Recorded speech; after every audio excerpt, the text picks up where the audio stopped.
friends, a warm and hearty welcome to you all. I'm Shubhi Aluwalia, your business teaching buddy.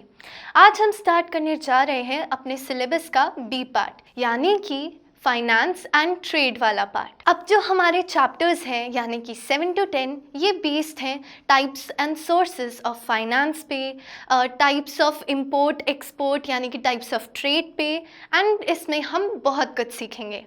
So let's begin with our 7th chapter जिसका नाम है sources of business finance.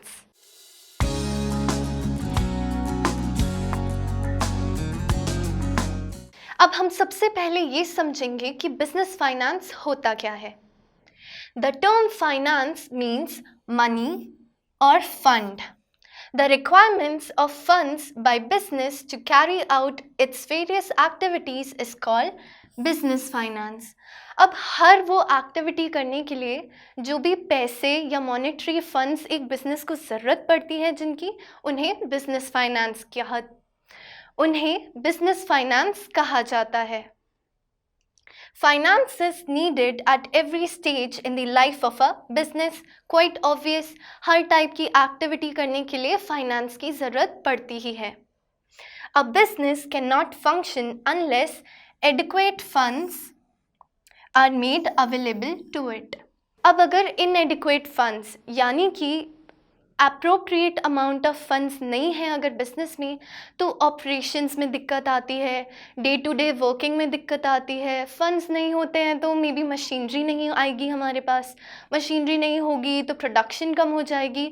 So everything is linked. So it is very important कि adequate amount of finances and funds हो एक business के पास ताकि वो अच्छे से फंक्शन कर सके। अब हम पढ़ेंगे नीड ऑफ बिजनेस फाइनेंस यानी कि क्यों है ज़रूरत हमें बिजनेस फाइनेंस की and why is it so important. The first one is fixed capital requirement. In order to start a business, funds are needed to purchase fixed assets like land and building, plant and machinery.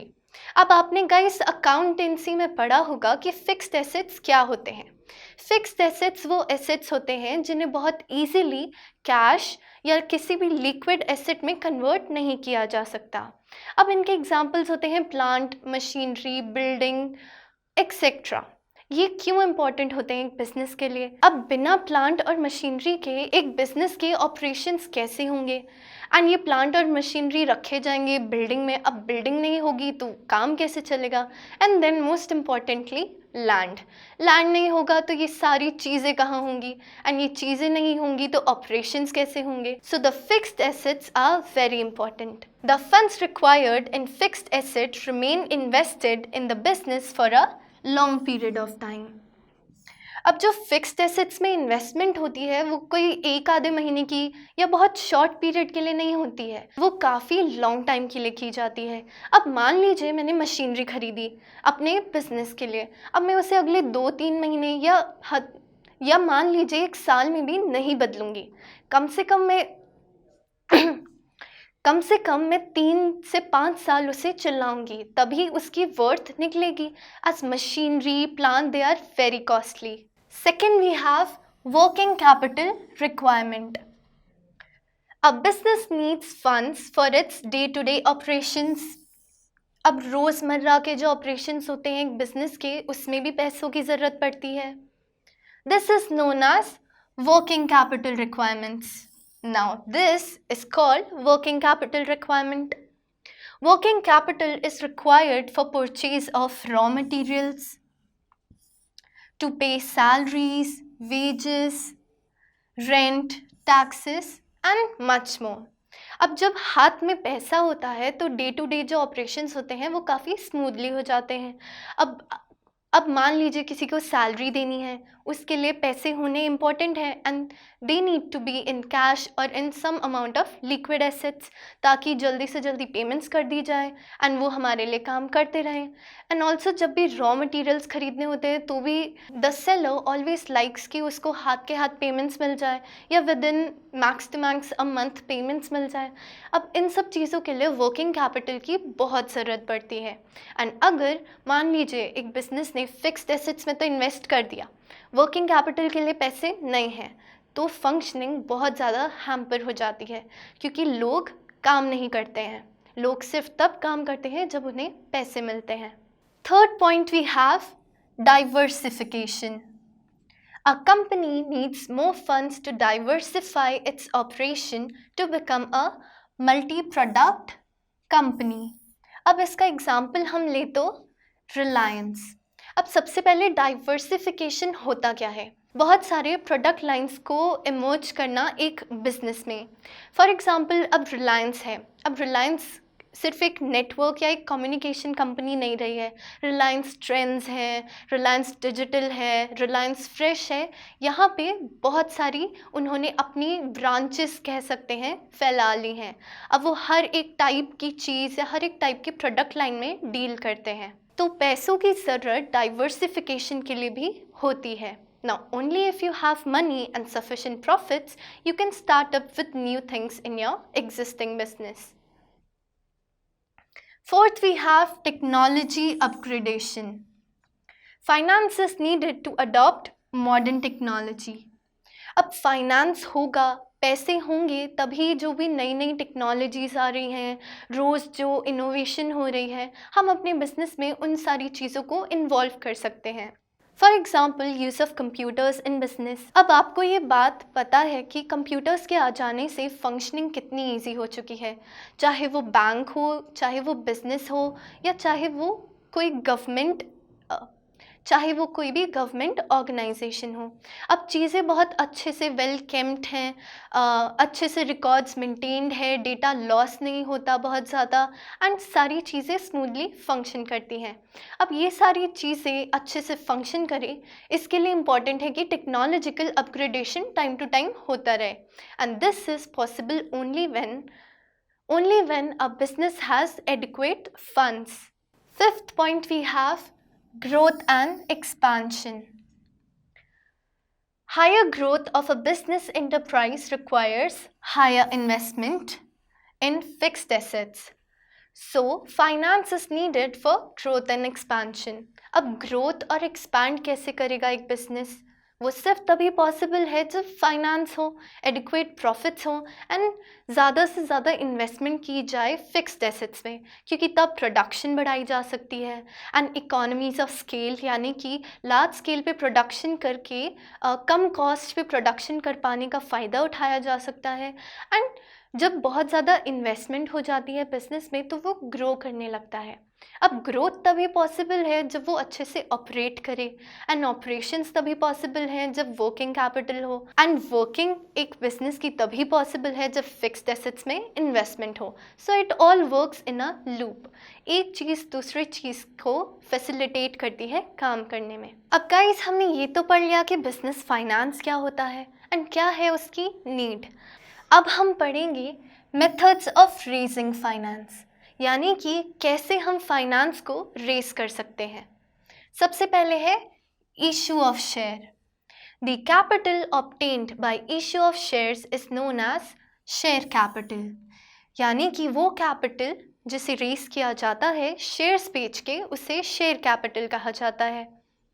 The capital of a company is divided into small units called share. अब जो capital होता है company का, वो सबसे पहले मैं आपको याद दिला दूं, जब फॉर्म होती है कंपनी तब मेमोरेंडम ऑफ एसोसिएशन, यानी कि one of the most important documents during the process of formation of a company, उसमें मेंशन किया जाता है। एंड उसमें ये भी बताया जाता है कि एक कंपनी कितने पैसे, यानी कि कितना अमाउंट रेस करना चाहती है शेयर्स के थ्रू। अब मान लीजिए वो अमाउंट है 1 लाख रुपीज़,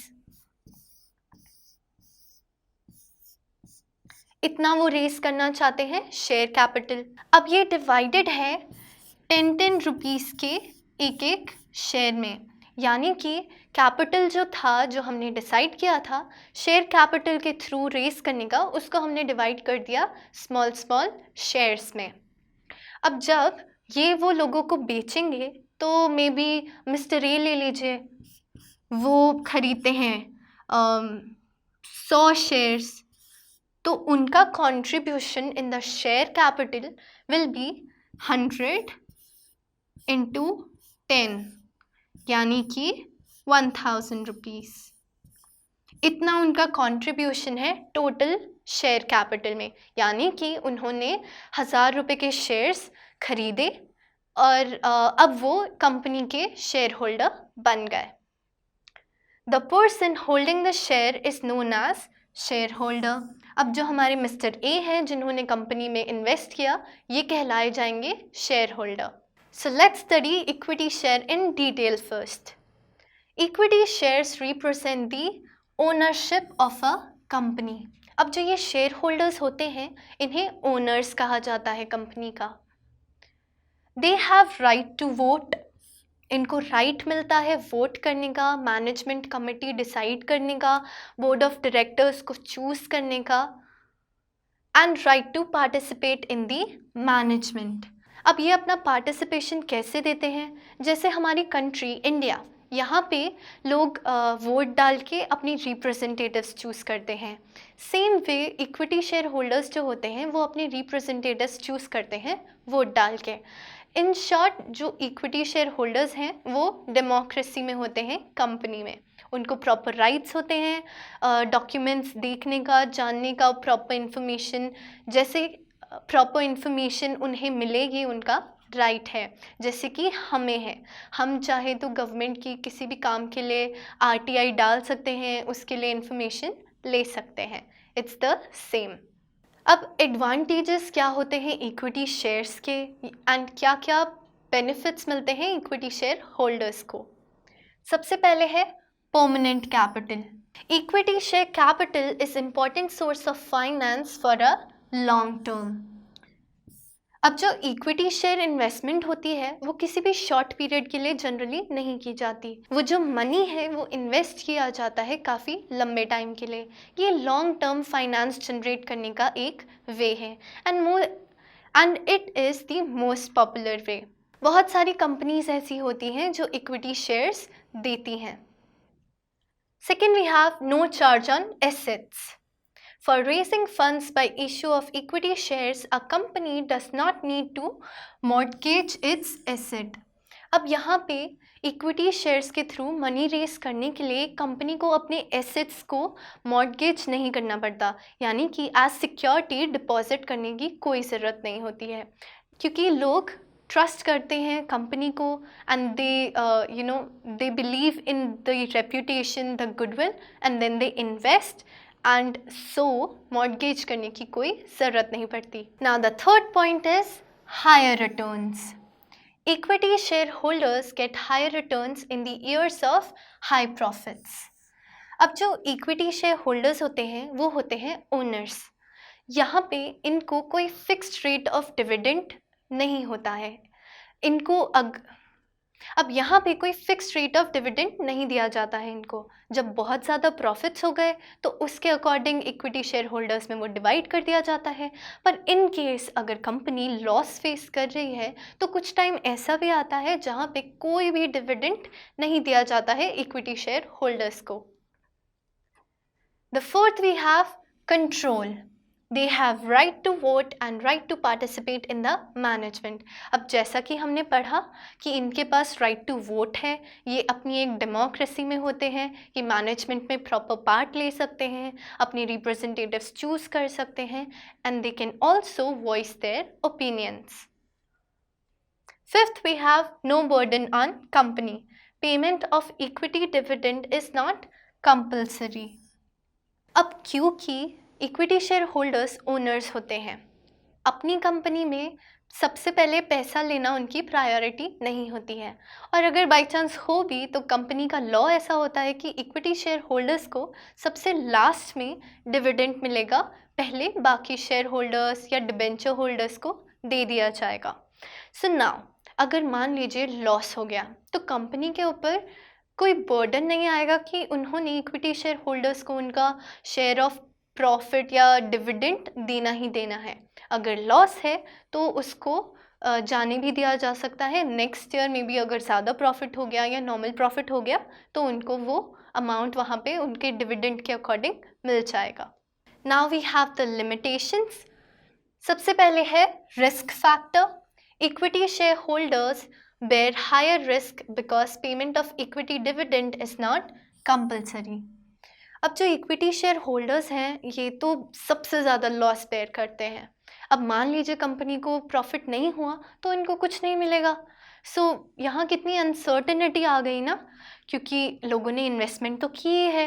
अब ऑब्वियसली एक पर्सन इन्वेस्टमेंट रिटर्न का सोच के ही करता है. अब अगर प्रॉफिट्स नहीं हुए तो उनको रिटर्न नहीं मिलेगा.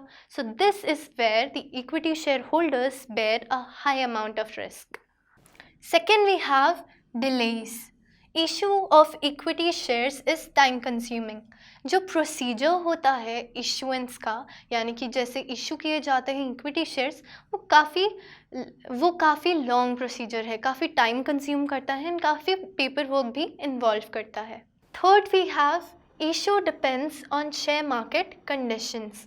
Equity shareholders are the primary risk bearers, therefore the demand of equity share is more in the boom time. अब जो equity shares होते हैं वो मार्केट में कब बिकते हैं? वो मार्केट में बिकते हैं जब फेवरेबल मार्केट कंडीशंस होती हैं, यानी कि बूम टाइम और बूम पीरियड होता है, जब मार्केट अच्छे से फ्लरिश कर रही होती है एंड सब अच्छे से चल रहा होता है, तभी ज़्यादा डिमांड होती है इक्विटी शेयर्स की.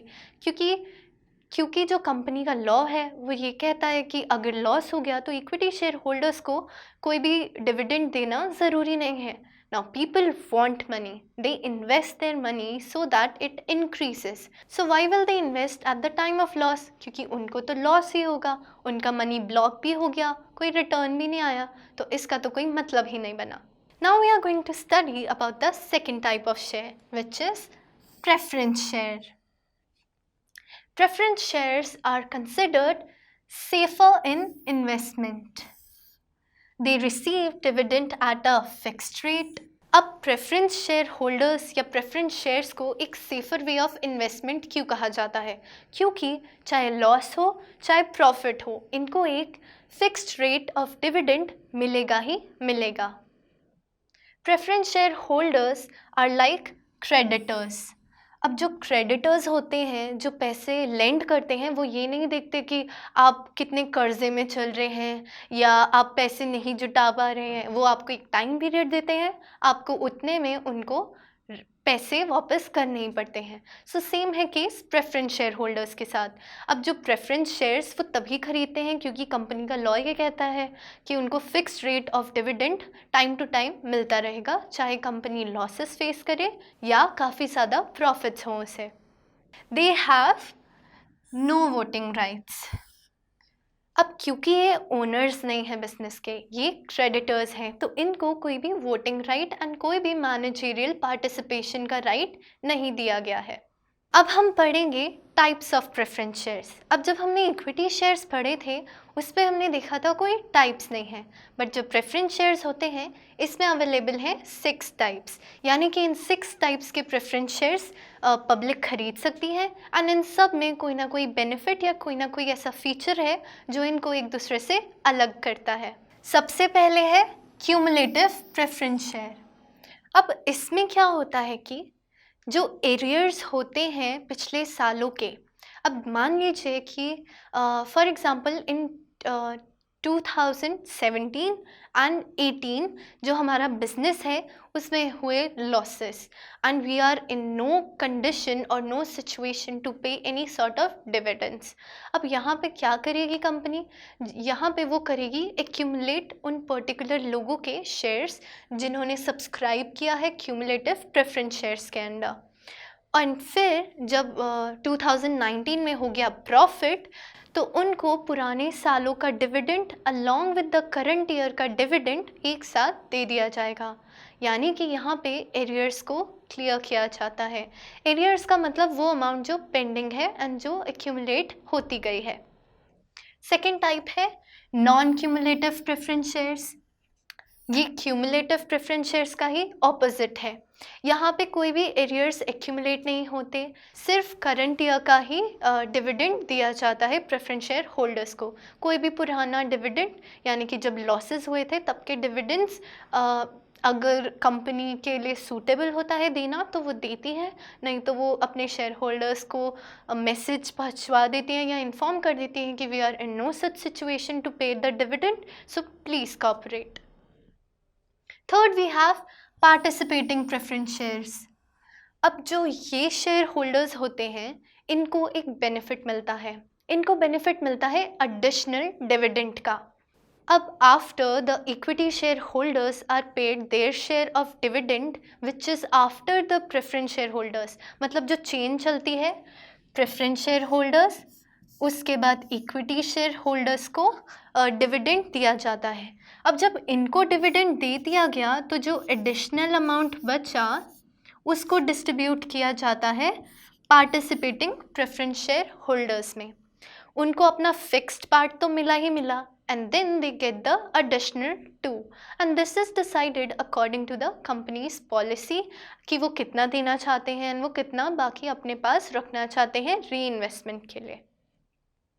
Fourth we have non participating preference shares, यानी कि वो प्रेफरेंस शेयर्स जिनके पास पार्टिसिपेटिंग प्रेफरेंस शेयर्स वाली फैसिलिटी नहीं है, उनको अपना सिर्फ नॉर्मल फिक्स्ड अमाउंट मिलता रहेगा टाइम टू टाइम, उनको किसी भी तरह का कोई भी एडिशनल अमाउंट नहीं दिया जाएगा। Fifth we have convertible preference shares. अब यहाँ पे after a certain period of time जो प्रेफरेंस शेयर्स होते हैं उनको कन्वर्ट करने का ऑप्शन है इक्विटी शेयर में। अब लोग अगर चाहें तो जब उनकी preference shares after a fix period of time जब उन्हें ऑप्शन मिलता है इक्विटी में कन्वर्ट करवाने का तो वो कन्वर्ट करवा सकते हैं, और अगर वो चाहें तो वो कन्वर्ट नहीं भी करा सकते हैं, उनके पास ये ऑप्शन अवेलेबल है। ऑन द अदर हैंड जो non convertible preference share holders होते हैं उनके पास किसी भी तरह के कन्वर्जन की कोई ऑप्शन नहीं होती, मतलब even if they desire to they can not convert their preference shares into equity shares, क्योंकि ये ऑप्शन उनको कंपनी ने दिया ही नहीं है। Now we have merits of preference shares. Preference shares क्यों लोग प्रेफर करते हैं, क्या बेनिफिट्स मिलते हैं उससे? सबसे पहले investment is safe. Preference share holders investment is safe. They have preferential rights to claim dividend and capital. अब जो प्रेफरेंस शेयर होल्डर्स होते हैं उनको fix dividend time to time मिलता रहता है, उसमें कोई डाउट नहीं है, राइट? कंपनी की ये पॉलिसी है कि उनको टाइम टू टाइम मिलता रहेगा डिविडेंड, तो वो मिलता रहेगा। अनलाइक इक्विटी शेयर होल्डर्स जो बहुत ज़्यादा रिस्क बेयर करते हैं, दे आर ऑलवेज लाइक अगर प्रॉफिट हुआ तो कुछ मिलेगा, नहीं हुआ तो कुछ नहीं मिलेगा। एंड यहाँ पे जो प्रेफरेंस शेयर होल्डर्स हैं इनको मिलते हैं प्रेफरेंशियल राइट्स, इनको extra advantage and first priority दी जाती है जब डिविडेंड मिलता है एंड जब कैपिटल लिक्विडेट करना होता है तब। अब मान लीजिए कंपनी हो रही है बंद, एसेट्स कर रहे हैं लिक्विडेट एंड कैपिटल कर रहे हैं वापस, अब सबसे पहले प्रायोरिटी मिलेगी किसको? वो मिलेगी प्रेफरेंस शेयर होल्डर्स को। जब प्रेफरेंस शेयर होल्डर्स को उनका कैपिटल मिल गया तो जो अमाउंट बचा वो कैपिटल रिटर्न किया जाएगा इक्विटी शेयर होल्डर्स को। एंड कई बार सिचुएशंस इतनी बुरी होती हैं कि इक्विटी शेयर होल्डर्स तक कैपिटल का शेयर पहुंचता ही नहीं है। Thus we can say that preference share में इन्वेस्टमेंट सेफ रहती है। Second, we have no charge on assets. The company does not need to mortgage its asset for the issue of preference shares.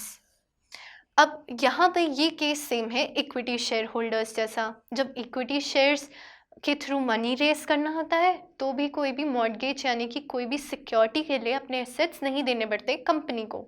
Same situation है यहाँ पे, जब भी preference shares के through money race करना होता है तब किसी भी तरह के एसेट्स सिक्योरिटी की तरह पे जमा नहीं करने पड़ते। Third we have control. It does not affect the control of equity shareholders because they have no voting rights. अब ये जो मेरिट है ये बेसिकली हो गया इक्विटी शेयर होल्डर्स के लिए, उनका जो राइट है एंड उनकी जो मैनेजरियल पार्टिसिपेशन है वो किसी भी तरह से डाइल्यूट नहीं होती प्रेफरेंस शेयर होल्डर्स के होने से, क्योंकि उनको मैनेजमेंट का कोई राइट ही नहीं है एंड वोटिंग करने का भी कोई राइट नहीं है। So the equity share holders have their rights and have their powers in the company as it is. किसी भी तरह का dilution या किसी भी तरह का division नहीं होता है. They get fixed dividend, so they are useful for those investors who want fixed rate of returns. अब हर कोई रिस्क नहीं लेना चाहता. ऑब्वियस सी बात है, अपनी सेविंग्स हार्ड अर्न्ड मनी से की जाती है एंड कोई भी चाहेगा कि फिक्स्ड रिटर्न मिलता रहे, because people till today are afraid of investing. उनको लगता है पैसा डूब ही जाएगा. So for the people who want fixed rate of returns every now and then, it is good that they go for preference shares. Unlike equity share जहाँ पे undoubtedly benefits ज़्यादा होते हैं, आप ओनर होते हो, आपके पास वोटिंग का राइट होता है, मैनेजमेंट में पार्टिसिपेट कर सकते हो, एंड इन केस प्रॉफिट्स हैं तो काफ़ी अच्छा अमाउंट का डिविडेंड मिलेगा, unlike the fixed rate of dividend. But then people want security, so those who like this security can go for preference shares. अब जैसे कि एक कॉइन के टू साइड्स होते हैं, ऐसे यहाँ पे मेरिट्स और डीमेरिट्स दोनों हैं. तो डीमेरिट्स देखें. सबसे पहले no participation in managerial activities. Preference share holders have no right to vote under normal circumstances. अब जो प्रेफरेंस शेयर होल्डर्स होते हैं उनको मैनेजमेंट में कोई पार्टिसिपेट करने का राइट नहीं है, एज वेल एज वोटिंग का कोई राइट नहीं है अंडर नॉर्मल सर्कमस्टांसेस. अब यहाँ पे कुछ स्पेशल एक्सेप्शनल केसेस होते हैं जो कंपनीज एक्ट में मेंशन्ड है, एंड उन केसेस में कई बार प्रेफरेंस शेयर होल्डर्स को वोटिंग राइट्स मिल जाते हैं. But under the normal circumstances उनके पास कोई भी वोटिंग राइट नहीं होता. Second, we have no tax saving. Preference dividend is not deductible from profit for income tax. Therefore, there is no tax saving. अब जो कंपनी प्रॉफिट गेन करती है उसमें से डिविडेंड जो होता है वो डिडक्ट नहीं होता है, वो इंक्लूडेड ही होता है जब वो इनकम टैक्स पे करते हैं. इन केस अगर ये पहले डिडक्ट हो जाता तो इनकम टैक्स कम पड़ता, बट ऐसा कोई लॉ नहीं है. प्रॉपर जो टोटल अर्निंग है उस पे इनकम टैक्स लगता है एंड डिविडेंड को एज एक्सपेंस ट्रीट नहीं किया जाता. Third, we have fixed burden. The company has to pay dividend at a fixed rate on preference shares. अब fixed rate पे हर टाइम डिविडेंड देना ही देना पड़ता है, कोई भी एक्सेप्शन नहीं होता अंडर नॉर्मल सर्कमस्टांसेस. अब कंपनी चाहे लॉसेस गेन करे या प्रॉफिट्स हों, डिविडेंड तो देना ही देना है. सो ये एक फिक्स्ड बर्डन पड़ जाता है. The fourth is dissatisfaction of equity shareholders. Preference shareholders are entitled to dividend at a fixed rate before any dividend is paid to the equity shareholders. अब जो प्रेफरेंस शेयर होल्डर्स होते हैं उनको equity share holders से पहले ही fixed rate dividend का मिल जाता है. तो ये बहुत बार ना डिससेटिस्फैक्शन क्रिएट करता है, डिसअपॉइंटमेंट क्रिएट करता है इक्विटी शेयर होल्डर्स में, क्योंकि उन तक पहुँचते पहुँचते तो प्रॉफिट का कोई शेयर बचता ही नहीं है, नहीं तो बहुत मिनिमम अमाउंट बचती है. So this creates quite a chaos and a feeling of disappointment among them. Or a feeling of disappointment among them.